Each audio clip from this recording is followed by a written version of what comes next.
Kabanata 1171.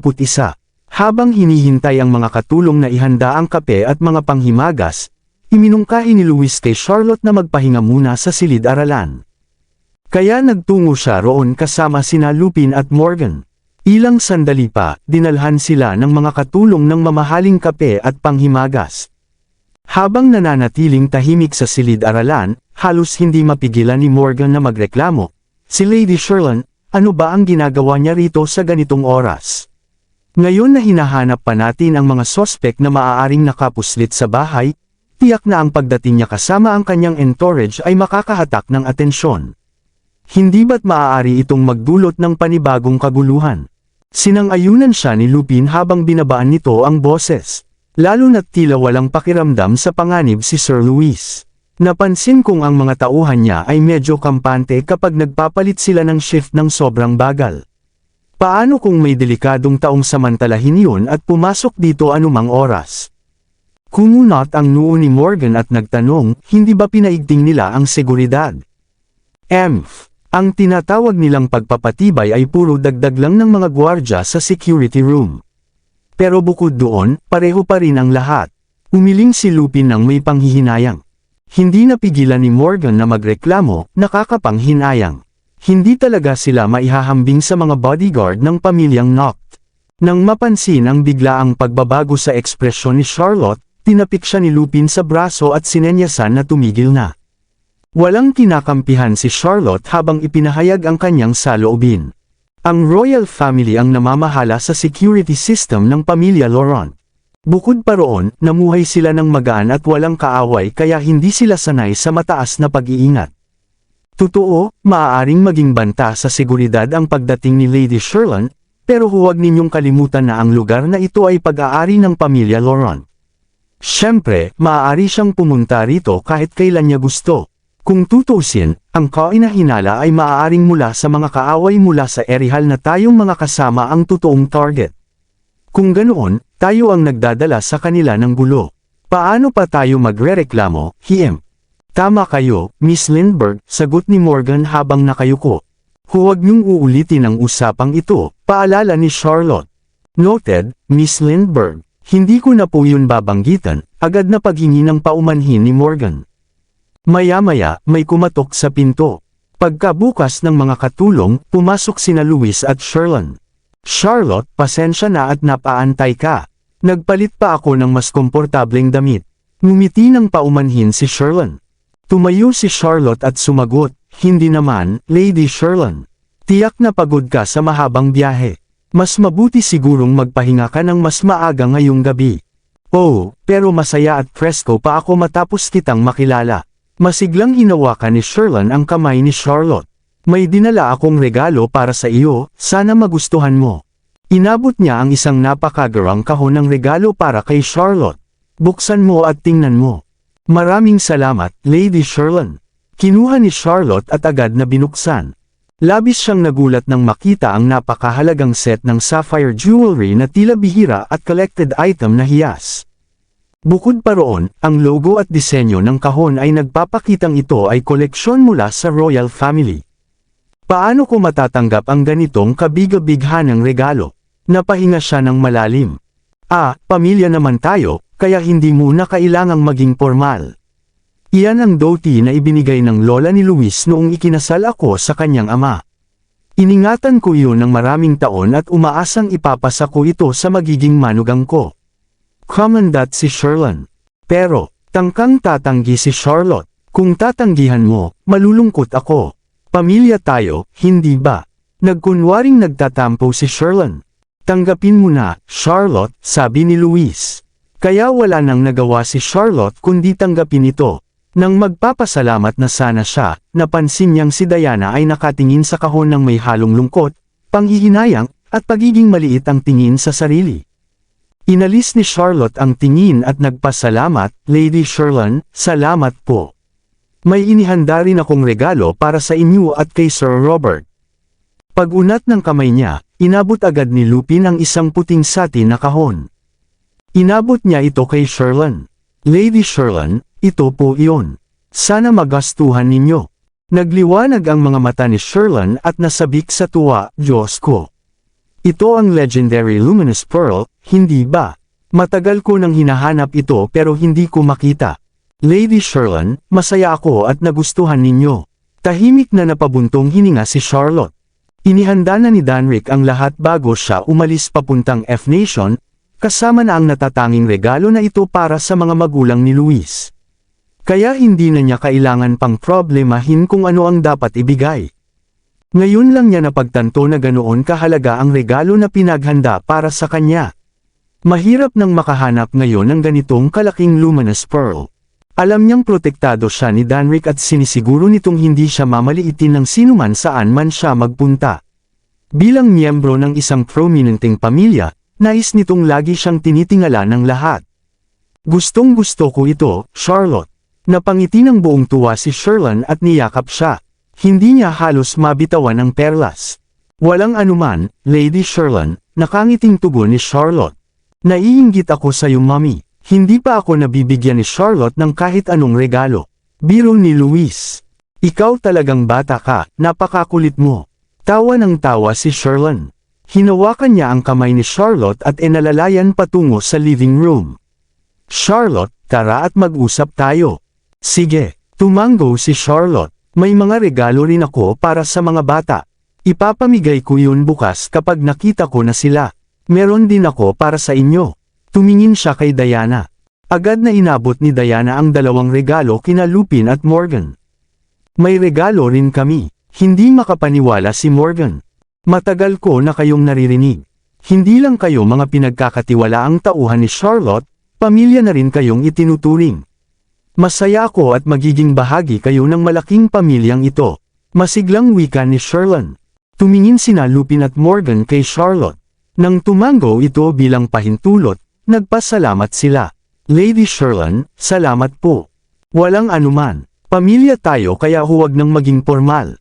Maliit na regalo lang ito. Tingnan ninyo kung magugustuhan ninyo. Masayahin si Luis at maayos ang pakikitungo sa kanila. Oo, gusto namin. Salamat po, Lady Sherlyn. Magalang na sagot nila. Mukhang marami pang nais ikwento si Sherlyn kay Charlotte.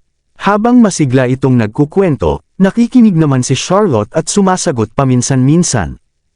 Hindi halos makasingit si Luis pero handa siyang magtimpla ng kape at mag-abot ng panghimagas paminsan-minsan. Pagkaraan ng kalahating oras, napahikab si Sherlyn dahil inantok na. Charlotte, gabi na. Ituloy natin bukas. Agad tumayo si Charlotte. Sige, Lady Sherlyn. Sasamahan ko po kayo sa kwarto ninyo. Umiling si Sherlyn. Ayos lang. Sasamahan na lang ako ni Diana. Kayo ni Luis, magpahinga na. Hindi na ako makapaghintay na magkaroon ako ng apo. Nanlaki ang mata ni Charlotte at napayuko sa hiya. Namula ang buong mukha at tenga ni Luis. Haha, tingnan yung dalawa. Para kayong mga binata't dalaga pa. Wala namang dapat ikahiya. Tinapik ni Sherlyn ang balikat ni Luis. Mom, tama na yan. Agad na pinutol ni Luis. Hindi pa ba kayo? Bigla niyang naibulalas. Mom, pinutol agad siya ni Luis. Ngumiti si Sherlyn upang pakalmayan siya. Ayos lang. Masyado lang akong excited. Malapit na ang kasal ninyo kaya akala ko. Napangiti si Charlotte nang may kaba at hindi nagsasalita. Huwag kayong ma-stress. Maghintay lang kayo at darating din ang tamang panahon. Tinapik ni Sherlyn ang kamay ni Charlotte bago umalis. Charlotte, hindi ko inaasahang ganoon kadiretso si Mom. Sana hindi ka ma-offend, nahihiyang sabi ni Luis. Ayos lang. Samahan mo na siya. Banayad na tugon ni Charlotte. Tumango si Luis at agad na sumunod. Umalis na rin ang mga tauhan. Nang umalis silang lahat, unti-unting nawala ang ngiti ni Charlotte. Ngayon ko lang naintindihan kung bakit narito si Lady Sherlyn. Nag-aalala siyang baka maging kasal sa papel lang ang sa inyo ni Sir Luis kaya gusto niyang siguraduhin maging realidad ito. Sarkastikong sabi ni Morgan. Natural lang para kay Lady Sherlyn na isipin iyon. Sigurado akong walang ina ang tatanggap na ang kasal ng anak nila ay sa pangalan lang. Hindi yun patas para sa kanila. Lalo na't ang pamilya Laurent ay isang pamilya ng maharlika. Analitikong pahayag ni Charlotte. Pero hindi ka naman nila maaaring pilitin. Hindi ba nila alam na ang kasal ninyo ni Sir Louis ang magdadala ng pinakamalaking benepisyo sa kanila? Dahil sa mataas na reputasyon ni Mr. Lindbergh, sigurado akong mas uunlad pa ang pamilya Laurent sa negosyo. At saka, hindi naman tayo ang nakiusap para ipakasal ka. Matagal mo nang sinabi kay Sir Louis na hindi mo siya magagawang mahalin, pero nang ulit siyang pakasalan ka pa rin. Hindi pa nga kayo kasal pero humihingi na si Lady Sherlyn ng apo. Napaka-absurdo naman. Ano ba ang iniisip niya, ha? Tiningnan siya ni Charlotte ng masama. Napangiwi si Morgan at nagsara ng bibig pero patuloy na nagbubulong sa isip niya. Samantala, hindi napigilan ni Lupin ang pang-aasar. Hindi sila kasing inosente kagaya ng ipinapakita nila. Baka umaarte lang sila dahil hindi sila kayang makipagsabayan sa ibang mga miyembro ng royal family. Mapait na ngumiti si Charlotte. Tama ka rin naman. Si Louis lang ang wala talagang paghahangad sa kapangyarihan o estado. Matagal na niyang nararamdaman na hindi ganon kasimple ang pamilya Laurent tulad ng ipinapakita nila. Napangisi si Lupin na tila may naisip. Huwag din nating kalimutan ang babaeng iyon na si Diana. Pakiramdam ko hindi siya kasing inosente ng ipinapakita niya. Nakita ko ang tingin niya nung ibinigay ni Lady Sherlyn ang regalo sa iyo. Tinitigan niya iyon ng may kakaibang ekspresyon. Nag-isip siya sandali bago nagpatuloy. Iyong klase ng tingin na may halong pagnanasa at panghihinayang. Tumpak ang paglalarawan mo. Tumango si Charlotte na humahanga. Ano ba ang ibig sabihin ng pagnanasa at panghihinayang? Hindi makaintindi si Morgan. Pagnanasa sa kapangyarihan at mataas na estado, at panghihinayang dahil hindi niya iyon kayang makamit. Maikling paliwanag ni Lupin. Morgan, may ipapagawa ako sa iyo. Ano iyon? Tanong ni Morgan na litong-lito. Bulong ni Lupin, gusto kong alamin mo kung ano talaga ang relasyon ni Diana at Sir Louis. Hindi ba magpinsan sila? Mabilis na sagot nito, baka collateral cousin lang. Kung tama ang alam ko, hindi isinasantabi ng royal family ng F-Nation ang pagpapakasal ng mga collateral cousin. Baka, napatingin si Lupin kay Charlotte habang iniisa-isa ang posibilidad. Kahit hindi madaling ma-in-love si Sir Louis, hindi naman may iwasang may ibang tao na may sariling plano at gustong samantalahin siya. Gets ko na. Ako ang bahala. Sagot ni Morgan na ngayoy malinaw na ang lahat. Gayunpaman, kalmado silang pinaalalahanan ni Charlotte. Ang kaligtasan ng mga bata ang pangunahing prioridad ngayon. Ang ibang bagay, hayaan ninyong mangyari kung ano ang mangyayari. Naiintindihan ba ninyo? Miss Lindbergh, huwag kayong mag-alala. Alam namin ang priorities namin. At saka, madali lang naman para sa amin ang bagay na iyon. Sagot ni Lupin ng puno ng kumpiyansa. Tama na, matulog na tayo. Inilapag ni Charlotte ang tasa ng kape at tumayo. Sumunod sina Lupin at Morgan sa kanya. Habang papunta si Charlotte sa kanyang silid, nasalubong niya si Louis na kararating lang mula sa silid ni Sherlyn. Muling nagpaliwanag si Louis ng nahihiya. Charlotte, sana hindi ka naapektuhan sa sinabi ng mommy ko kanina. Sinabihan ko na siyang huwag na iyong banggitin. Ayos lang, naiintindihan ko siya. Tulog na ba siya? Mahinang tanong ni Charlotte. Oo, tumango si Louis. Gabi na rin, magpahinga ka na. Sige, pumasok si Charlotte sa silid niya. Charlotte, biglang tawag ni Louis. Lumingon si Charlotte. Bakit? Wala, good night. Tinitigan siya ni Louis ng may pag-aaruga. Good night. Ngumiti si Charlotte at isinara ang pinto. Hindi nila namalayang mula pa kanina ay nakasilip si Diana ng tahimik. Inalis lang niya ang tingin nang mawala sa paningin si Louis.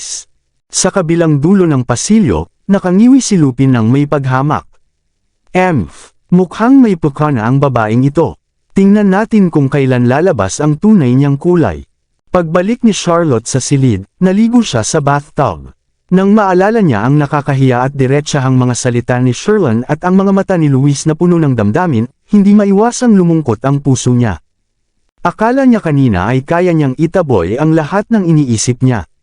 Sigurado siya na kaya niyang maging manhid at pakasalan si Louis para sa mas malaking dahilan. Pero tila masyado niyang inisip na kaya niya iyon. May mga bagay na hindi kailanman kayang puwersahin ng tao. Kinabukasan ng umaga, nagising si Charlotte sa tawanan ng mga bata. Napabuntong hininga siya at bumangon, saka naglakad patungo sa bintana. Pagbukas niya ng kurtina, nakita niya ang mga bata na nagtatakbuhan at naglalaro. Hindi niya napigil ang mapangiti. Mula nang dumating ang tatlong anak ni Danrick, lumuwag at gumanda ang pakiramdam ni na Robbie at Ellie. Ang tatlong bata, na hindi pa umaabot sa 3 taong gulang, ay nasa pinakamasigla nilang yugto. May angking kakayahan silang pasayahin ang sinumang nasa paligid nila. Sa oras na iyon, naghahabulan sina Ellie at ang triplets sa mga halamanan. Samantala, nakaupo si Robbie sa tabi at umiinom ng mainit na inumin habang nakatingin sa kanila na may ngiting nakakagaan ng loob. Ang init sa mga mata niya ay nagpapaalala kay Charlotte tungkol kay Danrick. Kaya pala sobra siyang malapit kay Robbie. Hindi maikakailang magkahawig sila hindi lang sa hitsura, kundi pati sa pagiging kalmado. Tok tok. Biglang kumatok ang isang tao sa pinto. Pasok. Sinuot ni Charlotte ang cardigan habang nagsasalita. Pumasok si Lupin at nagulat. Miss Lindbergh, gising na si Lady Sherlyn. Papunta na siya sa hardin at dala ang mga regalo para sa mga bata. Sa oras na ito, ang aga niya, gulat na sabi ni Charlotte bago muling tumingin sa hardin. Nakita niyang pumasok na si Sherlyn sa hardin kasama ang kanyang mga tauhan. Nilapitan niya si Robbie at masiglang binati. Tinawag din niya sina Ellie at ang tatlong bata para bigyan ng regalo. Oo, wala pang 7:00. Napapailing si Lupin. Grabe, ang komplikado ng royal etiquette. Nakita kong inutusan ni Diana ang mga katulong na ihanda ang almusal ni Lady Sherlyn mula pa 5:00. Pagkatapos, siya mismo ang nag-asikaso sa kanya sa paghahanda. Mas abala pa pala siya kaysa sa inyong dalawa. Tukso ni Charlotte bago siya pumasok sa banyo.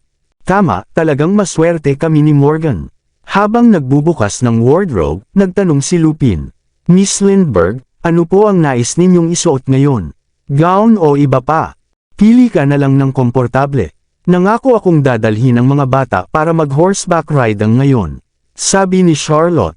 Pero nakaayos si Lady Sherlyn ngayon. Paalala ni Lupin. Hindi naman ako Duchess gaya niya. Tinapunan ni Charlotte ng mapang-asar na tingin. Opo, Miss Lindbergh, sagot ni Lupin. Pinili niya ang isang smart casual suit na katugman ng Dr. Martens boots. Nakaba ng mahabang buhok ni Charlotte kaya mukha siyang elegante at matapang. Malapit na sanang lumabas si Charlotte nang may kumatok na naman. Binuksan agad ni Lupin ang pinto. Gordon. Pumasok si Gordon at nagulat. Miss Lindbergh, maayos na ang lahat. May nakita ba kayo? May gumawa ba talaga ng gulo?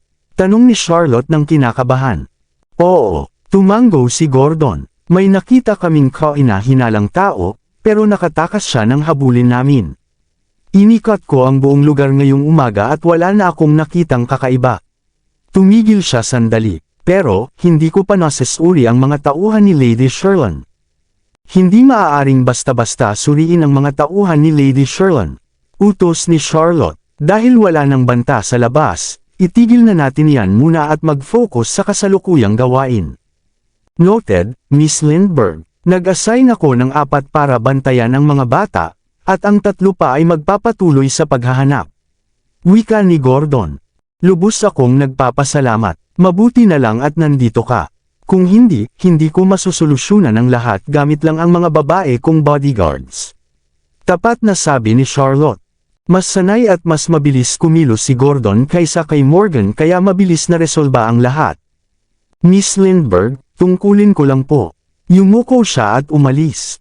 Miss Lindbergh, sa wakas pwede na kayong mag-horseback riding nang walang abala.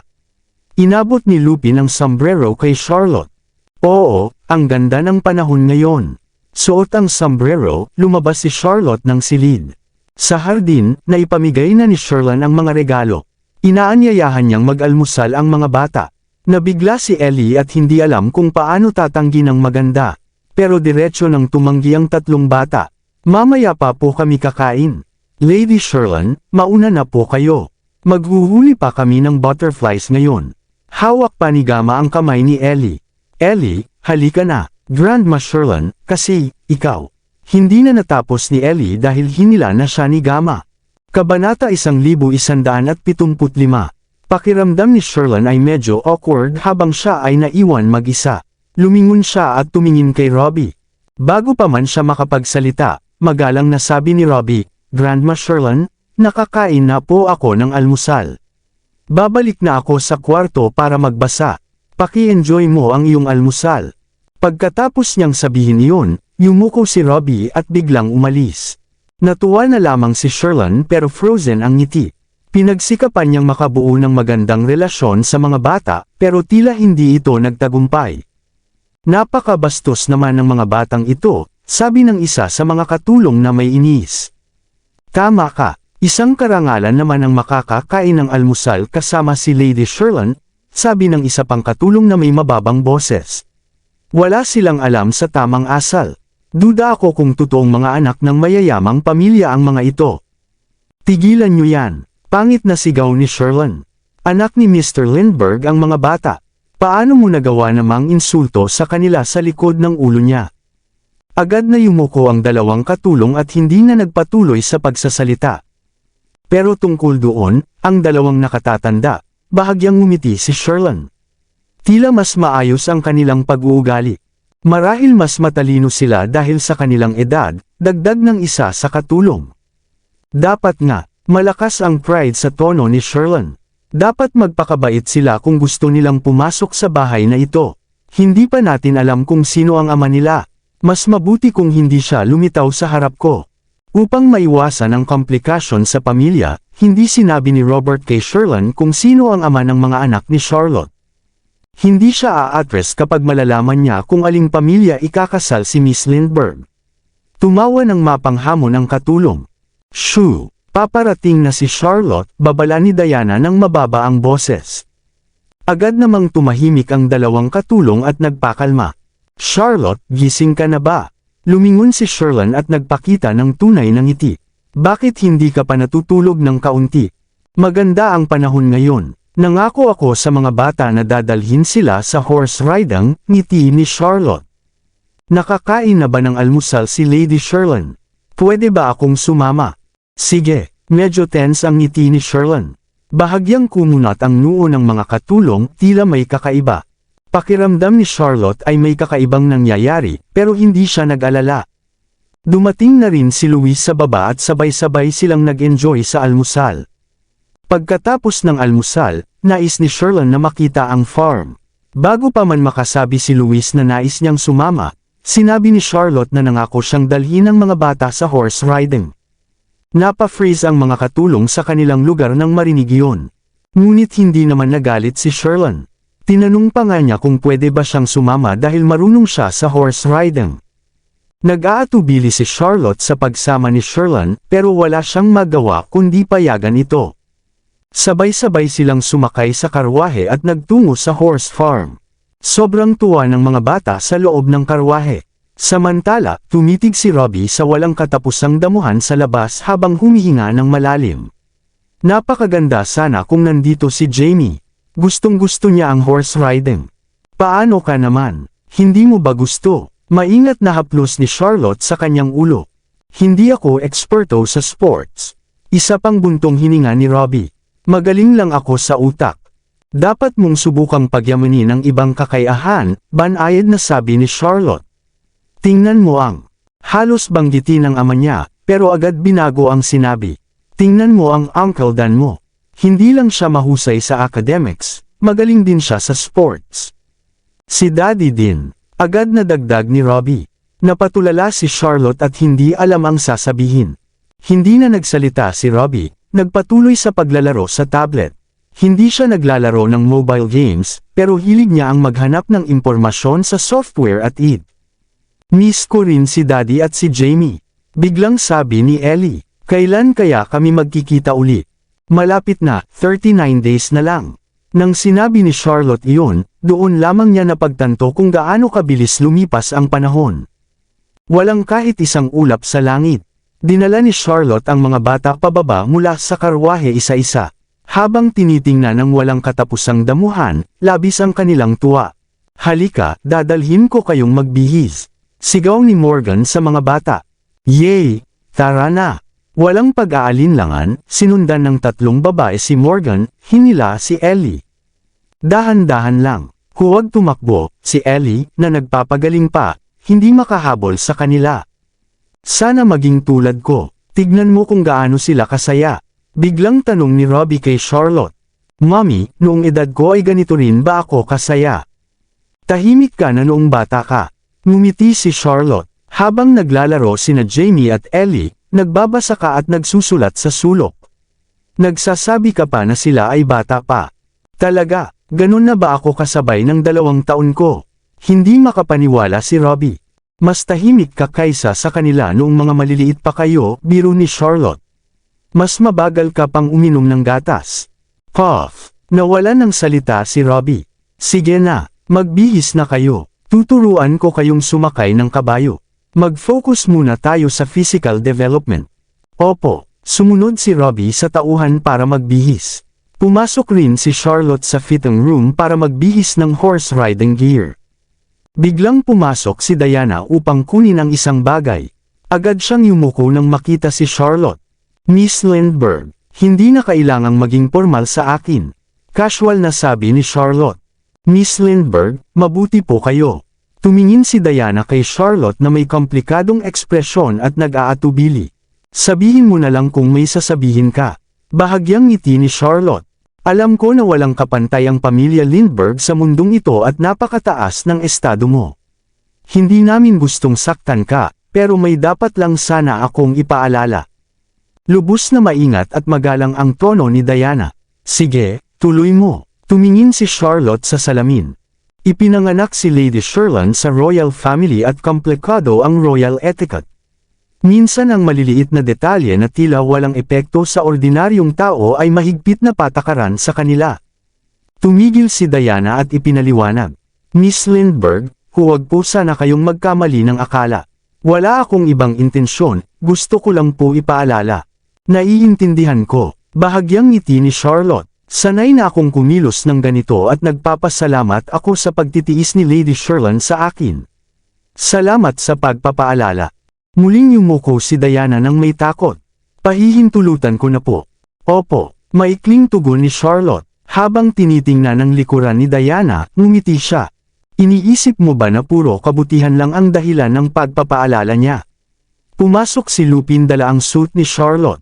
Sigurado akong may ibang intensyon siya. Wala namang dapat ipag-alala. Walang pakialam si Charlotte sa karakter na walang kaugnayan. Sinuri na ni Morgan ang background niya. Malayo siyang kamag-anak at pinsan ni Sir Louis. Hindi mahusay ang pamilya niya, pero ambisyosa siya. Nagtapos siya sa medical school at palaging nasa tabi ni Lady Sherlyn. Paliwanag ni Lupin habang tinutulungan si Charlotte na isuot ang suit. Kahit tila mapagpakumbaba siya, ramdam ko may mas nakatagong bagay sa kanya. Nagiging paranoid ka na lang. Ngumiti si Charlotte. Takot ka pa rin kay Cynthia kaya pinagbabantayan mo ang lahat. Baka tama ka. Mapait na ngiti ni Lupin. Hindi ko alam bakit pero pinaalala niya sa akin si Cynthia. Ngunit hindi ka dapat humusga sa iba. Makatuwiran na sabi ni Charlotte. Hindi natin maaaring sisihin ang iba kung wala pang ebidensya. Normal lang na ambisyoso at pangalagaan ang sariling interes. Ayos lang basta hindi siya nakakasakit ng iba. Huwag kang mag-alala. Babantayan ko siya at hindi ko hahayaang makasakit ng iba. Sagot ni Lupin. Sa totoo lang, nakuha niya ang punto sa sinabi niya kanina. Napansin kong medyo naiinis si Lady Sherlyn ngayong umaga, marahil naramdaman niyang kami hindi maayos kumilos. Oo, napansin ko rin iyon, banayad na sabi ni Charlotte. Pero wala namang problema. Gusto kong ipaalam sa iba na wala akong kinabibilangan. At hindi ako magtitiis para sa iba. Ako ay ako kahit hindi nila gusto. Tama, hindi mo kailangang magsakripisyo para sa iba. Namangha si Lupin sa paninindigan ni Charlotte. Gayunpaman, mabait na tao si Lady Sherlyn. Matinong tono ni Charlotte. Sa ngayon, iginagalang niya at naiintindihan ako ng husto. Kailangan ng Laurent family ang kapangyarihan ni Mr. Lindbergh, dagdag ni Lupin. Kaya mabait siya sa iyo. Hindi niya aabalahin ka. May punto ka, banayad ng ngiti ni Charlotte. Gayunpaman, mas gusto ko pa ring tumingin sa magagandang aspeto ng tao. Masyado ka lang mabait. Nang matapos silang magbihis at lumabas mula sa fitting room, nakipaglaro na si Sherlyn sa mga bata. Tinuruan niya sila ng mga pangunahing kaalaman sa horse riding at ipinakita pa mismo sa kanila. Masigasig na nag-aaral si Ellie at ang tatlong bata habang tahimik na nanunood si Robbie sa isang sulok. Mommy, pagkakita kay Charlotte, agad na tumakbo si Ellie sa kanya. Halika at tingnan. Natutunan na ni Beta kung paano sumakay ng kabayo. Mag-ingat ka. Lumingon si Charlotte kay Morgan, senyales na bantayan sila. Huwag kang mag-alala. Maraming tao rito. Wala namang mangyayari, ngumiti si Sherlyn. Charlotte, gusto mo ba ng karera at ipakita sa kanila? Sige, tumalon si Charlotte sa kabayo, na tila profesional ang poster niya. Magaling, namangha si Sherlyn. Ako na ang hukom. Sobrang tuwa, voluntaryong nagsabing maging hukom si Luis. Kasunod nito, dinala nina Lupin at Morgan ang mga bata sa gilid upang panoorin ang karera. Nagsimulang magkaroon ng interes si Robbie.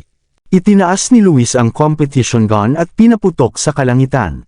Bang! Agad na tumakbo ng buong bilis ang kabayo ni Charlotte at Sherlyn. Pagkakita noon, masiglang nag-cheer ang mga bata kay Charlotte. Samantala, nag-cheer din ang lahat ng katulong kay Sherlyn. Nerbyosong pinanood ni Luis ang karera. Biglang nagtanong si Diana, na nakatayo sa tabi niya. Luis, gusto mo ba manalo si Lady Sherlyn o Miss Lindbergh? Wala namang pakialam kung sino ang mananalo, ngumiti si Luis.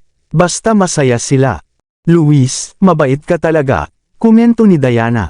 Nakatuon si Luis sa karera at hindi pinansin ang sinabi ni Diana. Hindi na nagsalita si Diana at lumayo. Sa huli, tabla ang karera. Sabay na nakarating sa finish line si Sherlyn at Charlotte. Inanunsyo ni Luis na parehong panalo sila. Sobrang tuwa ng mga bata sa anunsyo. Wala silang pakialam kung sino ang nanalo. Si Robbie at Ellie, na unang walang interes sa horse riding, ay nagkaroon ng kuryosidad matapos panoorin ang karera. Kaya nagsimula rin silang sumali at matuto mula kay Charlotte. Charlotte, paano mo nagagampanan ang pagtuturo sa napakaraming bata? Hayaan mo si Luis. Ngumiti si Sherlyn. Luis, ano pang hinihintay mo? Opo. Nakabalik sa kanya ang isip ni Luis at agad na naglakad upang tumulong. Samantala, nakaupo si Sherlyn habang umiinom ng kape. Ang tanga ng batang lalaki. Sobrang tapat. Huminga siya habang iniiling ang ulo. Si Sir Luis ay inosenteng lalaki, ngiti ng katulong. Tama, walang paraan para mapuko ang puso ng babae ng ganito, dagdag ni Sherlyn habang tinitingnan si Charlotte. Hindi pangkaraniwan ang babaeng ito. Hindi na nagsalita pa ang mga katulong. Samantala, nagbubuhos ng kape si Diana at nagkomento. May linyang nabasa ako sa pelikula. Kahit gaano kalakas ang babae, magiging kasing tupa rin siya kapag naipanalo. Naipanalo, sumiklab ang mata ni Sherlyn. Tama ka. Ginugol ni Charlotte at Luis ang buong umaga at sa huli, natutunan ng mga bata. Sobrang tuwa ng mga bata habang nagkarera sa kanilang mga pony. Hindi inalis ng tingin ni Morgan at ng iba pang bodyguards ang mga bata, tinitiyak ang kanilang kaligtasan. Biglang dumating ang tawag ni Hailey at pinaalala kay Charlotte na bumalik para sa paggamot. Habang tinitingnan ang kasiyahan ng mga bata, ayaw ni Charlotte silang istorbohin. Kaya iniutos niya kay Gordon na bantayan ang mga bata habang siya ay bumabalik sa villa kasama si Lupin. Agad namang pinaalalahanan ni Sherlyn si Luis na alagaan si Charlotte at iniwan ang mga bata sa huli. Plano niyang dalhin sila sa vineyard para sa tanghalian. Pumasok si Charlotte sa karwahe matapos pasalamatan ang mga staff. Agad na sumunod si Luis. Charlotte, hayaan mo akong samahan ka pabalik. Sinabi ni Mom na alagaan ka. Hindi na ako bata, hindi ko kailangan ng tagapag-alaga, ngumiti si Charlotte. Huwag kang mag-alala. Bumalik ka na lang sa pagsakay. Hindi ko pwede dahil iniutos na ni Mom. Pagsabihan niya ako kung hindi ako sasama, dahilan ni Luis. Hayaan mo na lang akong sumama. Maaari kong ihanda ang tanghalian habang nagte-treatment ka. Natutunan ko na gumawa ng beef stew. Magugustuhan mo. Sige nga, sa huli pumayag si Charlotte dahil hindi niya matiis na tanggihan siya. Pagbalik sa villa, pumasok si Charlotte sa klinika habang si Luis naman ay sa kusina upang maghanda ng tanghalian. Medyo pagod si Charlotte pagkatapos ng paggamot at sinamahan siya ni Lupin pabalik sa kanyang kwarto.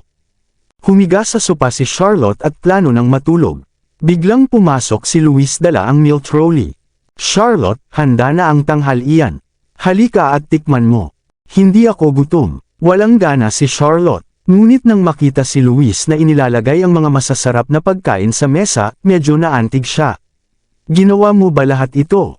Opo, natutunan ko ito kamakailan. Sabihin mo sa akin kung ano ang lasa. Iniabot ni Luis ang kutsara. Subukan muna natin ang stew. Salamat. Tinikman ni Charlotte ang stew. Hindi masama. Talaga, matagal ko na itong natutunan. Masaya si Luis. Subukan natin ang manok. Kumuha ng kagat si Charlotte at tumango. Ayos lang. Mukhang may puwang pa para sa ikabubuti, ngiti ni Luis. Magpupursage pa ako. Hindi mo naman kailangang matutunan lahat, banayad na sabi ni Charlotte. Wala ka bang mas mahalagang gagawin? Wala akong ginagawa, sagot ni Luis ng casual. Medyo maluwag ako kamakailan. Hindi ba ang gymnasium project ay malapit ng ilunsad? Tanong ni Charlotte. Narinig ko kay Mr. Murphy na ang opening ceremony ay sa loob ng 2 araw. Iniwan ko na iyon sa ama ko. Sana hindi ka magalit, sagot ni Luis habang nag-aalalang tumingin kay Charlotte. Ibinuhos mo ang pawis mo sa proyektong ito. Bakit mo iniwan sa iba? Bahagyang nakakunot ang noo ni Charlotte. Dahil gusto kong magkaroon ng mas maraming oras kasama ka. Nagsinungaling si Luis. Ngunit nang makita niya ang hindi kanais-nais na ekspresyon ni Charlotte, umamin ng totoo. Sige, gusto kong iwasan si Zachary. Lored ang ulo si Charlotte at pinilit na kalmadong mukha. Sobra ka mag-alala. Abala siya. Hindi niya iisipin ito. Maliit lang na investment para sa Knock Group. Hindi yun totoo. Malaki ang ambag niya at lumawak ang proyekto. Komplikado ang tingin ni Luis kay Charlotte. Hindi mo ba narinig ito?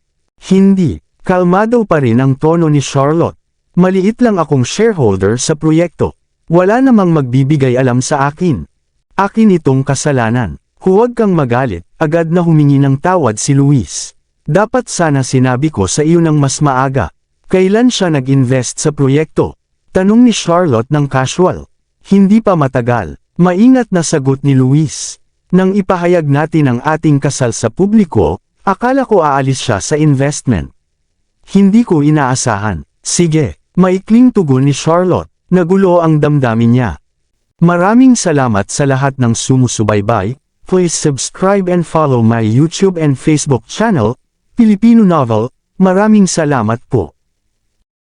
Sige, huwag na natin siyang banggitin.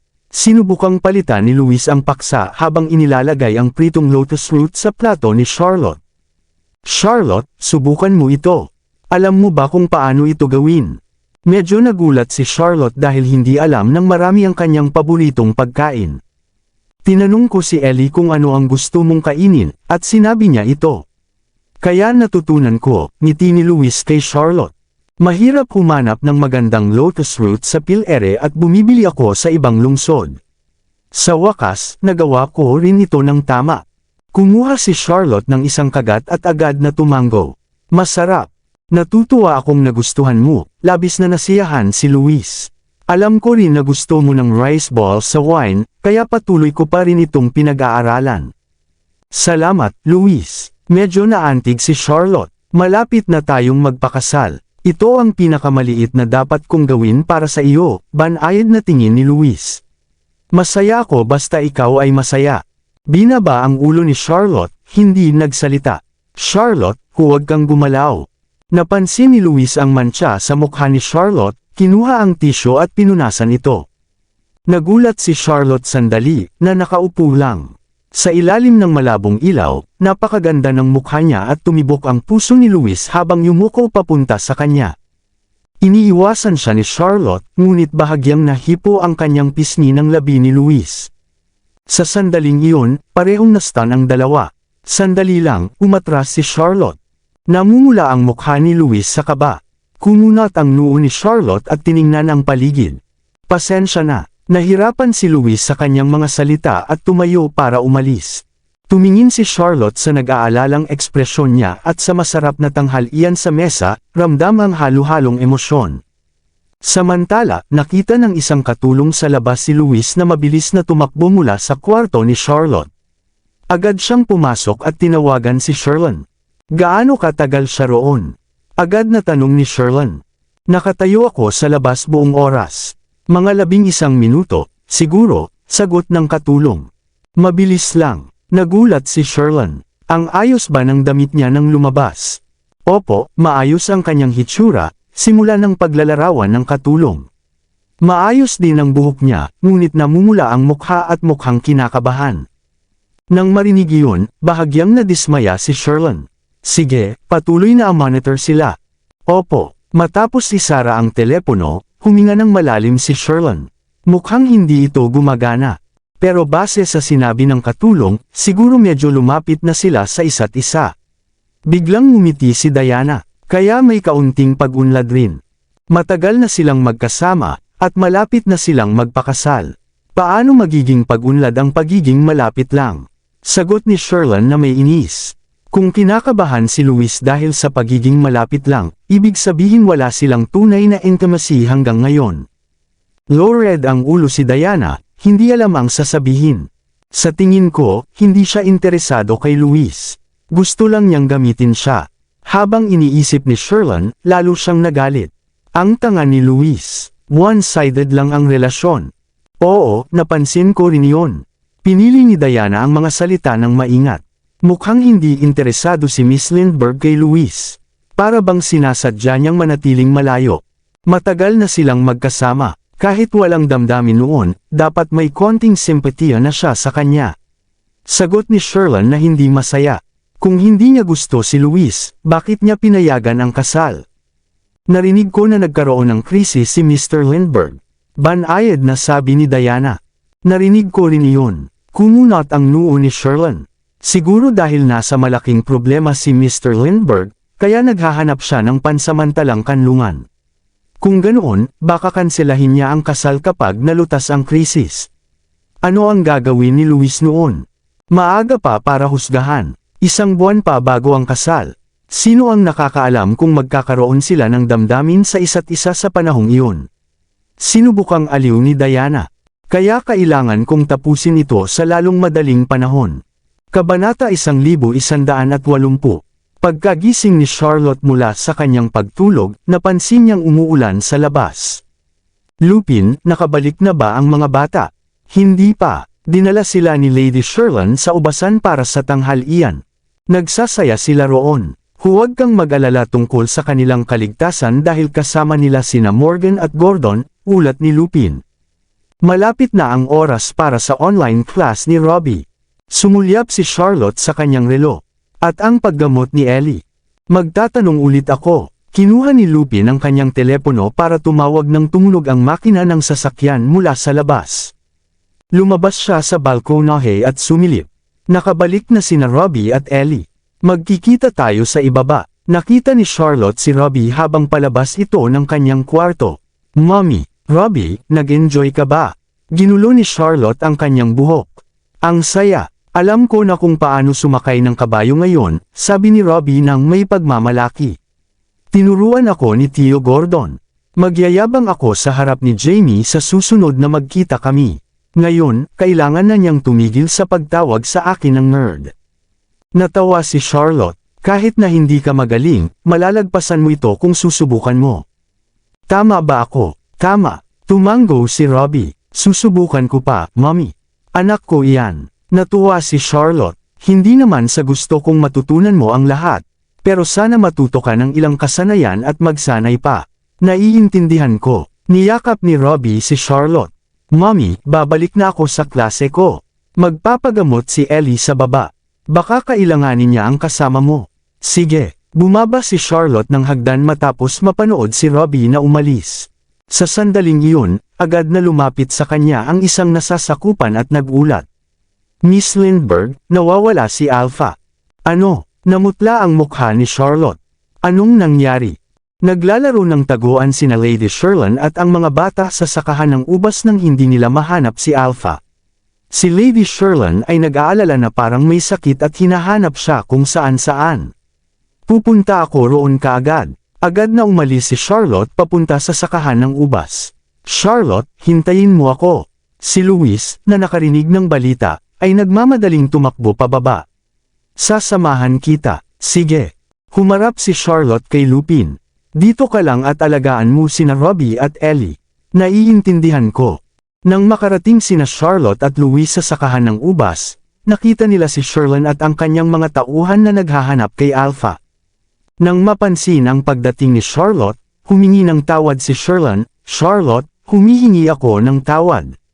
Gusto ko sanang makipaglaro sa mga bata, pero hindi ko inaasahan. Hindi mo ito kasalanan. Humarap si Charlotte kay Morgan. Anong nangyari? Pasensya na, Miss Lindbergh, at ubiling paliwanag ni Morgan. Hinahanap pa rin namin siya. Pero mahahanap din namin siya sa lalong madaling panahon. Nasaan sina Beta at Gamma? Tanong ni Charlotte. Nagpapahinga sila sa winery. Kasama nila si Jade doon. Nakonsensya na sabi ni Morgan, nagpatrolya si Gordon nang makatanggap siya ng balita kaninang umaga. Hindi ba kayang bantayan ng marami sa inyo ang mga bata kung wala siya rito? Galit na sigaw ni Charlotte, maghanap agad. Gagawin kong halimbawa kayo kung may mangyari sa kanya. Oo, mabilis na pinangunahan ni Morgan ang ilang tao sa paghahanap kay Alpha. Sino ang huling nakakita kay Alpha? Tanong ni Charlotte. Ako, sagot ni Diana. Ako, si Lady Sherlyn, at ang mga bata ay naglalaro ng taguan. Nakita kong nagbibilang si Alpha habang pabalik siya sa akin bago ko ipinikit ang aking mga mata. Pagkatapos noon nawala na siya. Hindi ko na alam. Dalhin mo ako roon. Nandito na. Inakay ni Diana si Charlotte papasok sa mas malalim na bahagi ng ubasan habang nakasunod si Louise. Maganda roon dahil may mga ubas na nakasabit sa mga baging, ngunit si Charlotte ay nakatutok sa paghahanap. Alpha, lumabas ka na. Tapos na ang laro. Dapat na tayong umuwi ngayon.